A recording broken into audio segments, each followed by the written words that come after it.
subconscious lies that men tell to women. Let's imagine a modern young woman. This woman is mid to late 20s. And let's say this woman has had a few relationships. And like many young women today, they believe they've got plenty of time before they need to make a serious decision. A decision about a serious, long-term, committed relationship with a qualified partner. Now, when it comes time to make a decision about a long-term committed relationship with a qualified partner, you have to have at least a little bit of awareness of your own value. If you think you have high value, you probably feel pretty good about your long-term relationship prospects. If you believe you have low value, you probably don't feel so good about your long-term relationship prospects. And value does not exist in a vacuum. It would be pretty difficult to assess your value with respect to a potential long-term relationship if you lived alone on a desert island. Whether we like it or not,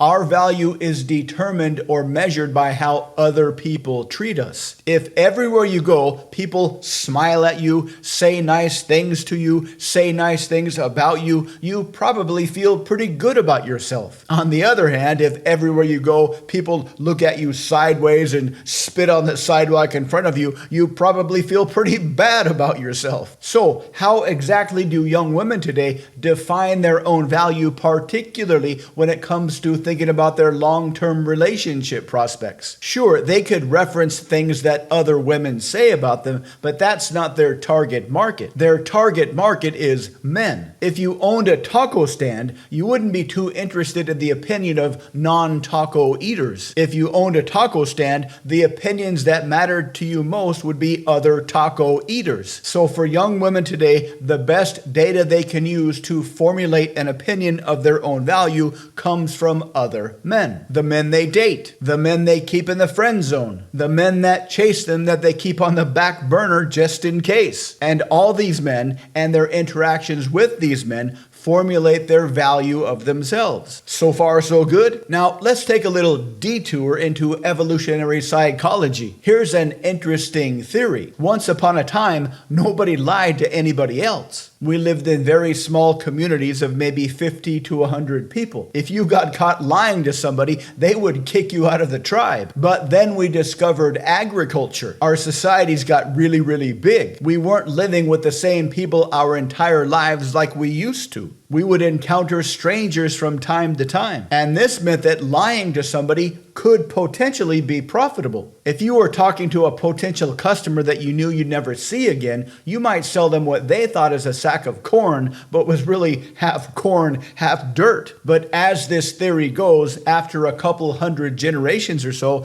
the people that were being lied to developed a kind of anti-lying intuition. So they could sort of suspect that somebody was lying to them and they wouldn't trust them. This kept them from being taken advantage of. But then the liars evolved an anti-lying strategy. And that was to first lie to themselves so they could more congruently lie to other people. And they lied to themselves by believing the things they needed to believe in order to lie more congruently. And this is kind of where we are today. So as the theory goes, we will believe anything if that belief will get us closer to an instinctively pleasing thing. Food, sex, money, status. This is how we justify cheating on our diets or cheating on our partners. Our subconscious monkey brains conjure up a belief so we can feel justified in cheating. That way we can cheat and we don't have to feel guilty. Now, back to our metaphorical young woman, mid to late 20s. She gets her sense of value in part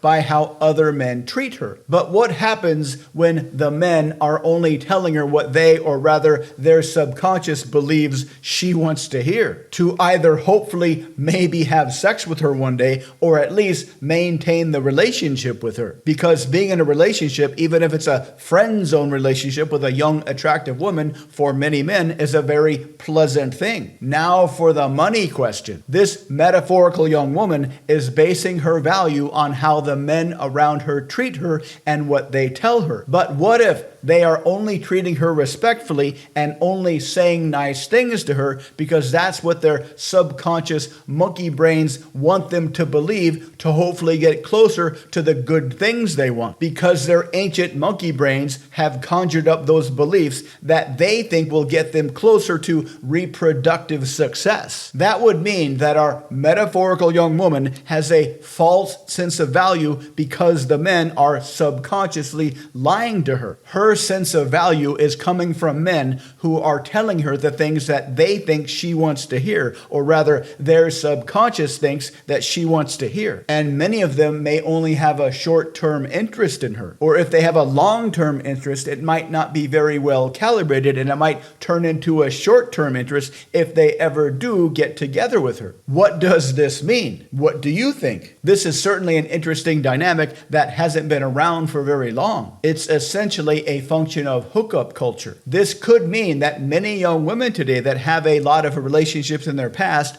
are vastly overestimating their value with respect to a future long-term relationship partner. It would be kind of like only opening up a taco restaurant, but only getting feedback from your friends who are telling you good things, but only so they don't hurt your feelings. If your tacos actually suck, that would be disastrous when you try to actually open up your business. This may mean that for many young women in this predicament, their future is not nearly as bright as they hope it will be. If you are interested in learning more about human nature so you can thrive in the current environment, please visit mindpersuasion.com. Check out the links below. And because we make videos almost every day, please subscribe so you can continue to learn more. Let us know what you think in the comments. Thank you for watching.